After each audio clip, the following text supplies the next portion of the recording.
တီဗင်တက်လူ၏ကဖေရဲ့တစ်ခွက်အပိုင်း20နဲ့ရဲကောင်လက်ထဲမှစာအိတ်ကိုချစ်ချစ်ပါအောင်ဆုပ်ထားမိသည်မြင်းလင်းသမားတို့ပို့သွားသောအညိုရောင်စာအိတ်လေးမှာတွန့်ချေလိုနေသည်စာအိတ်တွင်ရေးထိုးထားသောရက်စွဲအရာဆိုရင်ဖြင့်လွန်ခဲ့သော2ရက်ကရေးထားသောစာဖြစ်ရဲကောင်၏နာမည်နှင့်အတူတကောင်းဆောင်သို့လိမ့်မှုထားသောချစ်ရသူ၏လက်ရည်ကိုမြင်ရရုံနှင့်ရှင်ထဲမှလိုက်ရည်လွမ်းလာမိပြီးဝေဒနာတို့ကတူ၍တာလာတော့၏စိတ်ကိုမနှဲတည်ငြိမ်အောင်ထားရ၍ရဲကောင်စာကိုဖွင့်ဖတ်ရ၏ချစ်ရပါသောကိုရဲကောင်အစားချီထားသည်ကပင်ရဲကောင်၏ရင်ကိုလှုပ်ခတ်နိုင်တော့လာပါသည်ရဲကောင်စိတ်ပူနေမှန်းသူသိသည်သူကတော့ထုံးစံတိုင်းရဲကောင်အားတာ၍စိတ်ပူနေသေးတော့အိမ်ထဲ၌အခြေချုပ်ခံထားရသည့်အဖြစ်ကိုသိရတော့ရဲကောင်အန်ချိတ်ထားမိသည်အစင်မပြေဘူးဆိုသည့်စာကြောင်းလေးတစ်ကြောင်းကရဲကောင်၏ရင်ကိုတက်လူတဲ့စစားပူရင်ဝန်းချက်စေပါသည်မိတွေဖြစ်သူ၏မဆာမနာထိုးနေမှုတွေအောက်မှာစိတ်ပင်ပန်းနေပုံရပြီးရဲကောင်အားတိုင်တန်းထားသောစာကြောင်းလေး၌ရဲကောင်ရင်ဘတ်ထဲမှာအောင်တက်လာရတော့၏စိတ်အနှောက်အယှက်ပေးနေကြသူများအားလုံးကိုရန်လုပ်ပြီးယခုချက်ချင်းကိုတက်လူအားပြေး၍ထွေးပွေထားခြင်းမိသည့်အထိပင်ပြီးလက်မသွားရဖို့အရေးရဲကောင်စီပြန်လာရဖို့အရေးကိုနီးကိုဟန်နဲ့စူးစမ်းနေသည်ဆိုတော့စိတ်ပူပင်ရမိပြန်သည်ဘလို့နီးလန်းတွေနဲ့များစူးစမ်းနေရပြီဘလောက်တော့စိတ်ပင်ပန်းနေလိုက်မလဲတွေ့မိလိုက်တော့တနာကိဝနာတဲ့ရပြန်ပြီပြန်လာခဲ့ပါဟုပြောလိုက်မိသည်ကိုနောင်တရလာသည်အဲ့ဒီစာရောက်လျာရက်ကိုမောင်လာခေါ်မြူသာပြောဖို့ကောင်းသည်ရေကောင်ကူကိုအပြစ်တင်စိတ်များဖြင့်လက်တိကိုကြည့်နေအောင်ဆုပ်ထားမိတိတ်ကိုလွမ်းနေရပြီးပြန်တွေ့ခွင့်ရတဲ့အခါကျွန်တော်မောင်ကိုတိတ်ချစ်တာပါပဲဟုဖြစ်အောင်ပြောဦးမယ်တယ်လားမောင်တက်လူတယ်လားရေကောင်၏နှလုံးသားကိုဆွဲငင်းခံလိုက်ရသလိုတင်းကျပ်သွားပြီးကင်ထားသောစာရွက်ပေါ်သို့မျက်ရည်တစ်စက်ပေါက်ခနဲကျသွားတော့သည်ရေကောင်ကိုလှန့်သွားရကကောင်းကိုစာရေးကုန်ပေါ်သို့မောင်းချလိုက်မိရပြန်၏မောင်မိုတက်နေရပြီမောင်တက်လူရဲ့မောင်လူကလွမ်းလုံးကိုတက်ခဲ့ရပြီတဲ့လေကိုလာတင်ကအနီးသို့ရောက်လာပြီးရဲကောင်၏ပခုံးအားဆုပ်ကန်ကအားပေးသည်ရဲကောင်ကောင်းမွေမျက်နှာကိုလက်ပွားနှစ်ဖက်ပြေခတ်ချင်ချင်ပုတ်တုပ်လိုက်ပြီးရဲကောင်နဲ့အချိန်သိမ့်မချန်တော့ပြီကိုလာတင်ကျုပ်ဝန်ကြီးများရုံဘက်သို့သွားရမယ့်အချိန်ရောက်ပြီဒီကနေ့အတန်းနေမတက်တော့ကျုပ်တို့လည်းဘူးလို့သေးလားကိုရဲကောင်မလို့ဘူးကျုပ်တယောက်တည်းပါပဲခင်ဗျားတို့ကမခင်လေးတို့အမျိုးသမီးပြောမဲ့စာတမ်းကိုကိုစစ်ပေးလိုက်ပါကောင်းပြီစိတ်သာချရေကောင်တကောင်းဆောင်မှထွက်ပြီး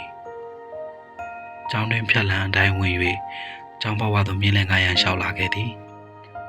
စာသင်ဆောင်များအလွန်တက္ကသိုလ်မိန်းလမ်းမကြီးတွင်တွေ့ရသောကျောင်းသူတချို့ကရဲကောင်အားတီးတိုးစကားဆိုနေကြသည်ခင်မင်ခဲ့တဲ့သောလူတချို့ကပင်မမြင်ရအောင်ဆောင်ရွက်သွားကြ၏တက္ကသိုလ်ဘိုးဟိုတမင်းစားရုံဘက်သို့ရောက်တွင်စီနီယာဓမ္မကိုသိန်းဆောင်တွင်တွေ့သည်ကိုသိန်းဆောင်သည်ရဲကောင်တို့ချစ်ခင်လေးစားရသောစီနီယာတစ်ယောက်ဖြစ်ပြီးပကြီးအနုပညာအသင်းအမှုဆောင်လည်းဖြစ်သည်ကိုသိန်းဆောင်ကရဲကောင်အားလမ်းခေါ်၍ကိုရဲကောင်ခမရဲကောင်၏ခြေလမ်းတွေကိုတုံက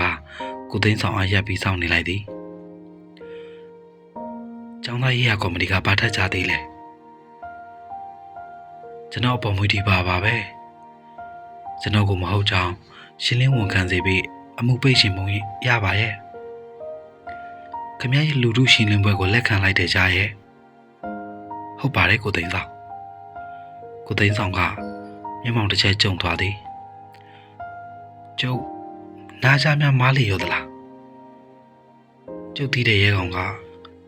ဘယ်ကိစ္စကိုမဆိုဒီလိုလွယ်လွယ်လေးနဲ့အလျှော့ပေးတတ်တဲ့သူမျိုးမဟုတ်ပေဘူးလားလို့ပဲမှန်ပါတယ်ကိုသိန်းဆောင်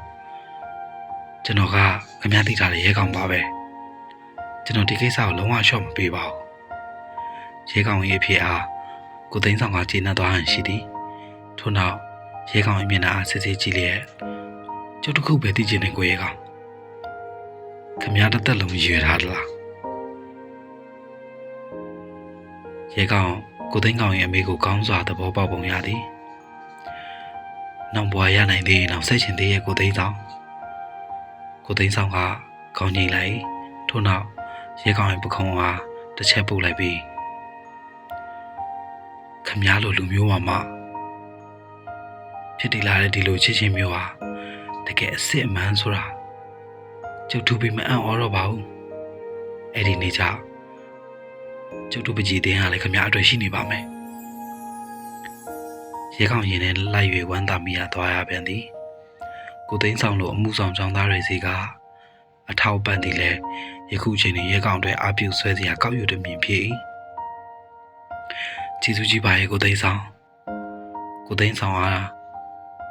ကျေးဇူးတင်စကားပြောကနှုတ်ဆက်လိုက်ပြီးရဲကောင်ဝန်ကြီးမြိုင်ုံရှိရဘက်သို့မြင်းလဲငါးရွေထွက်လာခဲ့လိုက်သည်အရေးပိုင်မင်းဦးမြကြိုင်အားတွေ့ရရန်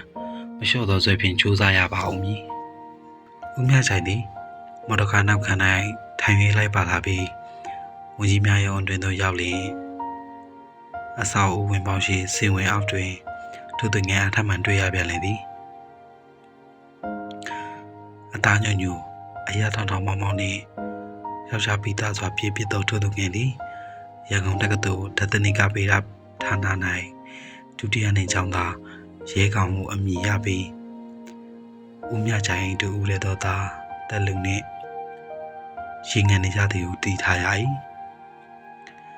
ရောက်ပါပြီဆက်ဒရိုင်ဘာကစင်ဝင်အောက်တွင်ကားရပေးပြီးသည်နှင့်ရုံးစိတ်ကလေးကအပြေးလေးလာ၍မော်တော်ကားကိုတကားဖွင့်ကခီးဦးကြိုပြူ၏စင်ဝင်အောက်၌ရနေသောသူငယ်သည်ဦးမြကြိုင်အမြင်လျင်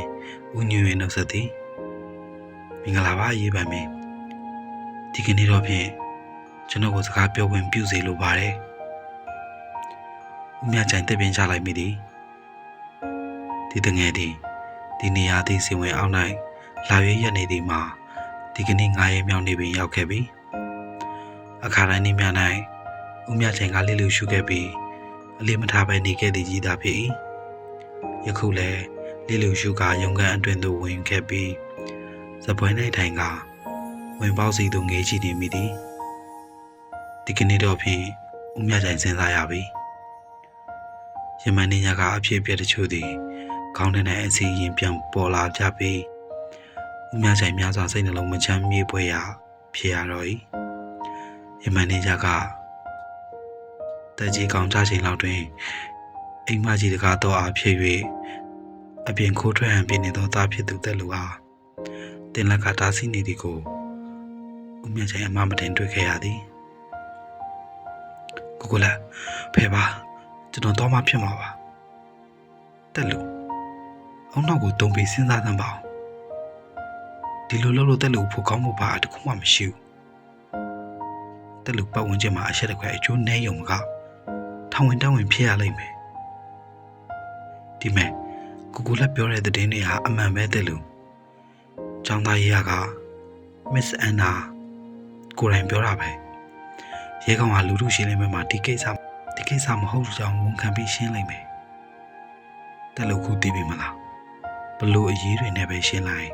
ဒီလမ်းကိုဘယ်သူမှမလျှောက်ရဲကြပါဘူးလေ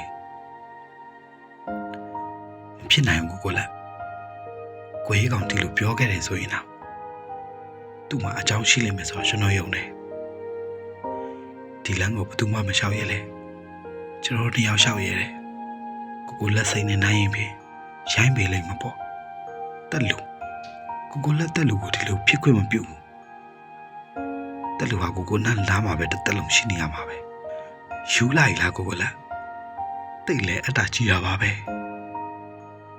ကိုလက်ဘာမှမသိနားမလဲတဲ့ကလေးတယောက်ကိုဒီကဘာကြီးကဘာတိမ်သွင်းအမျက်ထုတ်ပြီးလူမိတော်မှာကိုဟာကိုနှစ်ပုံပတုပ်ဖြစ်နေတာကိုဘ ဖုံးကွယ်ဖို့ထိုးချခဲ့တာလေကျွန်တော်မေ့ပြီးမထင်နေနဲ့ယွန်စရာကောင်းလို့အစပြန်မဖော်ခဲ့တာပဲခမရအမေနဲ့ခမရတို့တမျိုးလုံးတဆွေလုံးရဲ့တတိယခွက်မှာမျောပြီးဆယ်ကျော်တဲ့ဘဝတစ်ခုလုံးစိတ်တန်ရာနဲ့တိမ်ငယ်ခဲ့ရတာမလုံလောက်သေးဘူးထင်နေသလားဒါဖြစ်သူစီကတကားမှမချခဲ့ရဘူးတော့နာနာချစ်ချင်းအတန်ဖြင့်ဒီလိုစကားတွေကြားလိုက်ရချိန်တိုင်းဦးမြချိုင်လေကားလက်ရန်ကိုစုပ်ကင်ထားလိုက်ရမိသည်တင်လက်ကအယူတယောက်လိုကောင်းကိုခါရမ်းပြီးတလူပခုံးနှစ်ဘက်ကိုခက်ကြံကြံလောက်ကင်ကတလူကလေးကိုလည်းပြောတာနားထောင်စမ်းတလူပြလက်ကိုသွားရမယ်ကြောင်းပြီးလို့ပြန်လာရင်ကိုလက်နဲ့မာဂရက်တို့လက်ထပ်ပြီးနေကြတဲ့အိမ်မှာတက်လူကိုခေါ်ထားမယ်ကိုလက်ကတက်လူကိုငငယ်လေးရဲ့မြင့်တာရှိနေခဲ့ရတာပဲတက်လူကိုလက်အနားမှာပဲတက်လုံးခေါ်ထားပြီးစောင့်ရှောက်ပေးမယ်တက်လူကကိုနဲ့လည်းမနေရမယ်ကြားသလားတော့စမ်းပါကိုလက်တိတ်ယုံဖို့ကောင်းတာပဲခမရကမျက်နှာဖုံးတက်ပြီးမိမယူမယ်ပြီးတော့ကျွန်တော်ကနောက်ွယ်မှာခမရရဲ့အဖြစ်ကံပြင်ထားခြင်းနဲ့ပေါ့လေဟုတ်သလားကျွန်တော်ကလူတယောက်ဆိုတာမိများနေသလားကိုလက်ကျွန်တော်ဘာကိုခမရစိတ်တန်ရာတွေပေးခဲ့တာတွန်းသိပြီမထင်ဘူးလား